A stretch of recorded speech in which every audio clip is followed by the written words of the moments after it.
मारुततुल्यवेगं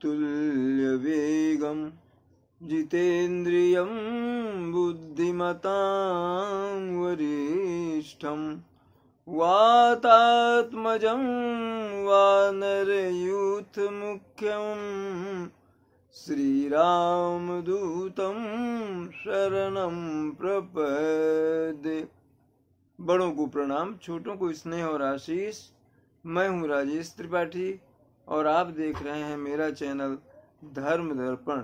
आग्रह है इसके वीडियो लाइक और शेयर करें और मेरे चैनल को सब्सक्राइब कर दें। धर्म की बात है, दूर दूर तक जाए, इसमें सहयोग करें, अच्छा रहेगा। रोज की तरह रामायण की कथा में प्रवेश करने से पूर्व आइए प्रभु का चिंतन कर लें। आज महान चिंतक, महान संत और महान युग प्रवर्तक गुरु नानक का एक भजन बहुत ही सार्थक और बहुत ही सशक्त भजन है और इसमें जो भी कहा गया है वो यथार्थ है और बहुत ही जीवनोपयोगी है अगर कोई इसको मानकर चले तो। क्या है? सुमिरन कर ले मेरे मना, सुमिरन कर ले मेरे मना, तेरी बीती उम्र हरि नाम बिना। सुमिरन कर ले मेरे मना, तेरी बीती उम्र हरि नाम बिना। पंछी पंख बिना, हस्ती दंत बिना, पंछी पंख बिना, हस्ती दंत बिना, नारी पुरुष बिना। जैसे पुत्र पिता बिनहीना, तैसे पुरुष हरि नाम बिना। सुमिरन कर ले मेरे मना, तेरी बीती उम्र हरि नाम बिना। कूप नीर बिना, धेनु क्षीर बिना, कूप नीर बिना, धेनु क्षीर बिना। धरती में है बिना, जैसे तरुवर फल बिनहीना, जैसे तरुवर फल बिनहीना, तैसे पुरुष हरि नाम बिना। सुमिरन कर ले मेरे मना, तेरी अरे बीती उम्र हरि नाम बिना। देह नैन बिना, रैन चंद्र बिना, देह नैन बिना, रैन चंद्र बिना। मंदिर दीप बिना, वैसे जैसे पंडित वेद विहीना, तैसे पुरुष हरि नाम बिना। सुमिरन कर ले मेरे मना, तेरी बीती उम्र हरि नाम बिना। काम क्रोध मद लोभ निवारो, काम क्रोध मद मोह निवारो, छोड़ विरोध तू संत जना, छोड़ विरोध तू संत जना। कह नानक तू सुन भगवंता, कह नानक तू सुन भगवंता, इस जग में नहीं कोई अपना, तो सुमिरन कर ले मेरे मना, सुमिरन कर ले मेरे मना। तेरी बीती उम्र हरि नाम बिना, सुमिरन कर ले मेरे मना। तेरी बीती उम्र हरि नाम बिना। तो हे भाई बंधु, हे माताओं बहनों, हरि का सुमिरन भी करते चले। आइए अब कथा में प्रवेश करें। कौशलपुरवासी नर नारी, वृद्ध अरु बाल, प्राण हुते प्रिय लागत, सब कहूँ राम कृपाल। कौशलपुर के जितने भी वासी हैं, नर नारी वृद्ध बालक जितने भी हैं, सबको प्राणों की तरह प्रिय लगते हैं प्रभु राम। तो बंधु सखा संग ले ही बुलाई, वन मृगया नित खेल ही जाई, पावन मृग मारही जिय जानी, दिन प्रति नृपहि देखा वही आनी। अब इतने बड़े हो गए हैं प्रभु चारों भाई कि वन में शिकार खेलने जाते हैं अपने बंधु मित्रों के संग, और वहाँ जो आखेट करते हैं मृगों का, तो उनको ला करके फिर पिताजी को दिखाते हैं, इनको दशरथ जी को, कि देखो आज हमने ये आखेट किया। अजय मृग राम बान के मारे,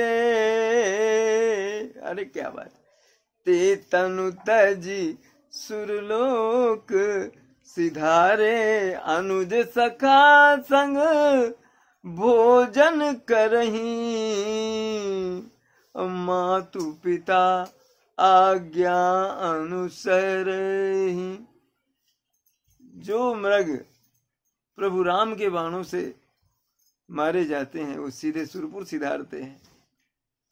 अनुज सखा संग भोजन करें, मित्रों के साथ और भाइयों के साथ भोजन करते हैं प्रभु। और देखिए रामायण क्या शिक्षा देती है, जो जिसका आज अभाव है वहां देखिए, मातु पिता आज्ञा अनुसरहि, माता पिता की आज्ञा को मान कर चलते हैं प्रभु। ये आदर्श है रामायण का, ये उन्होंने आगे और भी चीजें आएंगी जो हम आपको उल्लेख करेंगे उनका। अजहि विधि सुखी हो ही पुर लोगा, करहि कृपा निधि सोई संजोगा,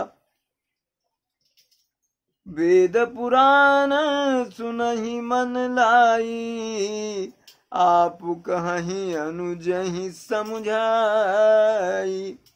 जही विधि सुखी हो ही पुर लोगा, अयोध्यापुरी के जो लोग हैं, जो जिस तरह से प्रसन्न रहे, जिस तरह से सुख पाए, भगवान वैसा ही संयोग, वैसे ही कार्य करते हैं। और वेद पुराण सुनते हैं और फिर सुन करके भाइयों को समझाते हैं। प्रातः काल उठी कै रघुनाथा, मातु पिता गुरु नावहि माथा, आय सुमांग करही पुर काजा, देखी चरित हर सई मन राजा। ये आदर्श रामायण का देखिए। प्रातः काल उठ के रघुनाथा, प्रभु हैं, ईश्वर हैं, उन्होंने ये आदर्श, स्थापित किया कि प्रातः काल उठिए तो माता पिता के चरण स्पर्श कीजिए, सारे तीर्थ, सारे चारों धाम वहीं हो जाएंगे आपके। आज है क्या ये? हम अपने आदर्शों से च्युत हो गए, इसलिए हम दुख पा रहे हैं, इसलिए समाज भ्रष्ट हो रहा है। ये है आदर्श। आप कहेंगे ये तो रूढ़िवादिता है, पोंगापंथी, आज के पढ़े लिखे लोग हो सकता है ऐसा कहें। रामायण को कुछ लोग कहते हैं कीर्तन है। तुलसीदास ने क्या लिखा? कीर्तन।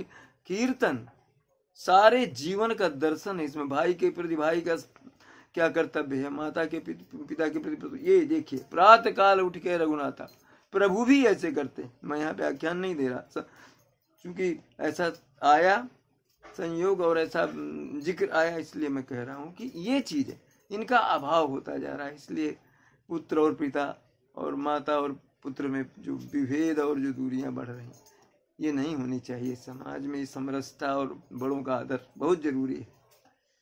प्रसंग आया इसलिए 2-1 लाइनें जोड़ दी। उनको प्रातः उठते ही माता पिता के चरण स्पर्श करते हैं प्रभु और चारों भाई, और उनसे आज्ञा लेकर, अपने मन से नहीं, उनसे आज्ञा लेकर कार्य करते हैं। और पुरकाजा मतलब लोगों की कहाँ क्या कष्ट है वो निवारण करते हैं, जो जहाँ जिसको सहायता चाहिए। तो ये सब देख करके, ऐसा देख करके जो राजा दशरथ हैं बहुत हर्षित, बहुत प्रसन्न होते हैं। कौन माता पिता प्रसन्न नहीं होगा अगर उनका पुत्र उनको आदर दे, सम्मान दे और उनके कहे पर चले। आज कितने चलते हैं। व्यापक अकल अनीह अज, निर्गुण नाम न रूप, भगत हेतु नाना विधि, करत चरित्र अनूप। जो व्यापक हैं, ब्रह्म में व्यापक हैं ईश्वर तो, और जो इच्छा रहित हैं, जो उनकी कोई इच्छा नहीं, इस तरह अजन्मा है, जन्म नहीं लेते, प्रभु अवतार लेते हैं, और निर्गुण है, किसी भी इससे वो ग्रस्त नहीं है, जिनका न नाम है न रूप है, वही भगवान। आज क्या कर रहे हैं? भक्तों के लिए नाना प्रकार के अलौकिक चरित्र कर रहे हैं यहाँ पर अवधपुरी में। यह सब चरित कहा मैं गाई, अगली कथा सुनहु मन लाई। विश्वामित्र महामुनि ज्ञानी, बसहि विपिन शुभ आश्रम जानी। तो ये सब कथा सुना करके अब आगे कहते हैं पार्वती से शंकर जी कि आगे की अब कथा सुनो। आगे की कथा क्या है कि विश्वामित्र बहुत ही बड़े महान ऋषि, वो सुंदर आश्रम बना करके वन में रहते हैं। जहाँ जप यज्ञ जोग मुनि करही, अति मारीच सुबाहु ही डरही। देखत यज्ञ निशाचर धावही, करही उपद्रव मुनि दुख पावही। तो वहां पर उनके आश्रम में उनके शिष्य और वो सब मिलकर योग यज्ञ जो है करते हैं, और मारीच और सुबाहु नाम के जो राक्षस हैं उनको बहुत डरते हैं। क्यों? क्योंकि यज्ञ विध्वंस कर देते हैं, उत्पात मचाते हैं और बहुत दुख पा रहे हैं इससे। वो ऋषि यज्ञ नहीं संपूर्ण कर पाते और निशाचर बाधा डालते हैं। गाधि तनय मन चिंता व्यापी, गाधि तनय मन चिंता व्यापी। हरि बिनु मरहि न निशिचर पापी। तब मुनिवर सब, तब मुनिवर मन कीन विचारा। प्रभु अवतर्यवो हरनि मही भारा। गाधि पुत्र विश्वामित्र जी के मन में चिंता बैठ गई। वो सोचने लगे कि हरि के बिना, प्रभु के बिना इनसे मुक्ति नहीं मिलेगी मुझे, ये मरेंगे नहीं पापी निशाचर उनके बिना, प्रभु के बिना। तो वो सोचने लगे कि प्रभु से कैसे हो। तो फिर उनको पता जो ज्ञात था वो कह कि प्रभु अवतरे हरे महिभारा, पृथ्वी का भार हरने के लिए, दूर करने के लिए प्रभु ने अवतार ले लिया है, ये विश्वामित्र जी को ज्ञात हुआ। तो यहू मिस देखऊं पद जाई, कर विनती आनो द्वौ भाई, ज्ञान विराग सकल गुण अयना,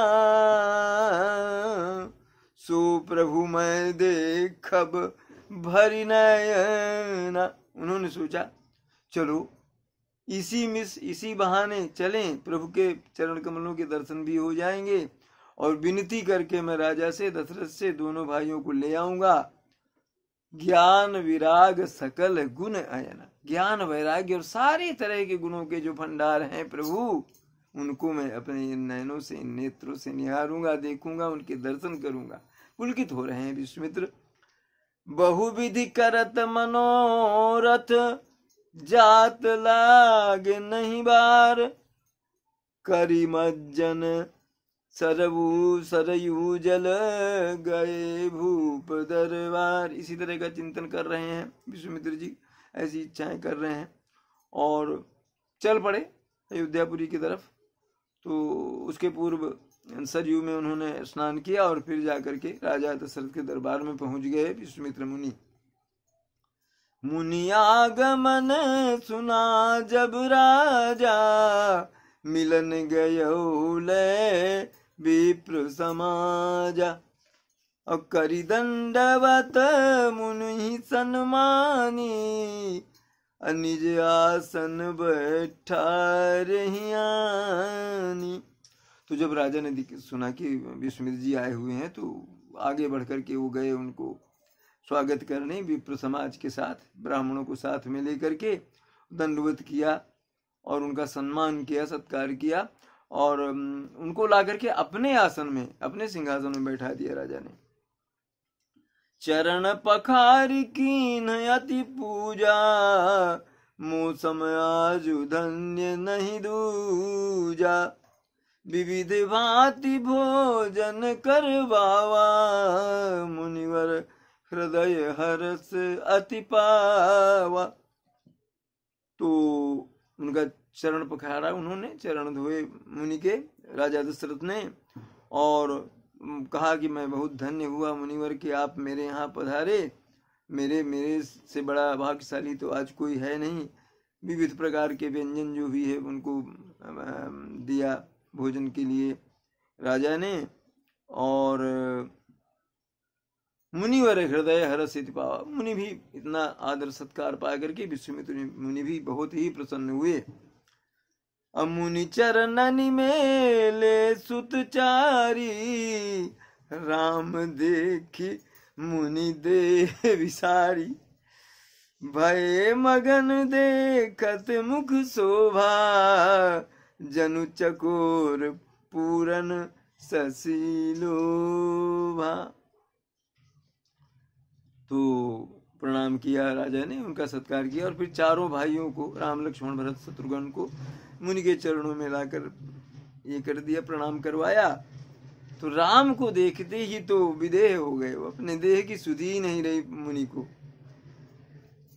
भय मगन देखत मुख शोभा, प्रभु राम के मुखमंडल की आभा छटा शोभा देख करके मुग्ध हो गए। कैसे मुग्ध हो गए? जैसे पूर्ण चंद्र को देखकर चकोर मुग्ध हो जाता है, ऐसे मुग्ध हो गए ज्ञानी विश्वामित्र मुनि।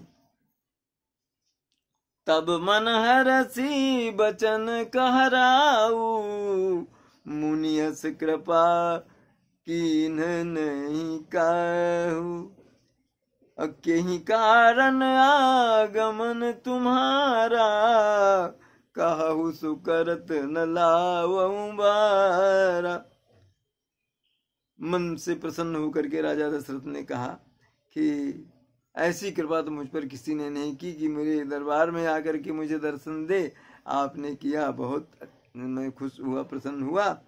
अब क्या ही कारण आगमन तो प्रभु जरा मुझे बताएं, आज्ञा दें कि आप किस लिए आए हैं, कोई खास प्रयोजन है अगर तो मुझे बताएं, मैं उसको पूरा करने में कोई विलंब नहीं करूंगा। तो असुर समूह सतावहि मोहि, मैं जाचन आयो नृप तोहि, अनुज समेत देहु रघुनाथा, निश्चर बध मैं होब सना था। मुनि बोले कि मुझको असुरों के जो दल बल हैं और बहुत समूह है, मुझे सताते हैं, यज्ञ आदि मेरा ध्वंस कर देते, नहीं करने देते। तो मैं तो आपसे एक याचना करने आया हूँ राजा। क्या याचना करने आया हूँ? कि मुझे प्रभु राम जो हैं, आपके पुत्र राम और उनके भाई, उनके अनुज लक्ष्मण को मुझे दे दीजिए। वो निश्चर का वध इन्हीं के हाथों होगा और तब मैं जो है सुरक्षित हो जाऊंगा। अगर निशाचरों का वध कर देते हैं ये दोनों भाई तो मैं सुरक्षित हो जाऊंगा और धर्म कार्य में बिना किसी कष्ट बाधा के कर पाऊंगा। देहु भूप मन हर्षित तजहु मोह अज्ञान, धर्म सुजस प्रभु तुम कहाँ, इन कहाँ अति कल्याण, लखन सिया राम चंद्र शंकर उमा, उमापति महादेव की जय। बोलो भाई सब संतन की जय। जय श्री राम। कथा विसर्जन होते हैं सुनहु वीर हनुमान, जो जन जहाँ से आए तहाँ करो प्रस्थान। जय जय श्री राम।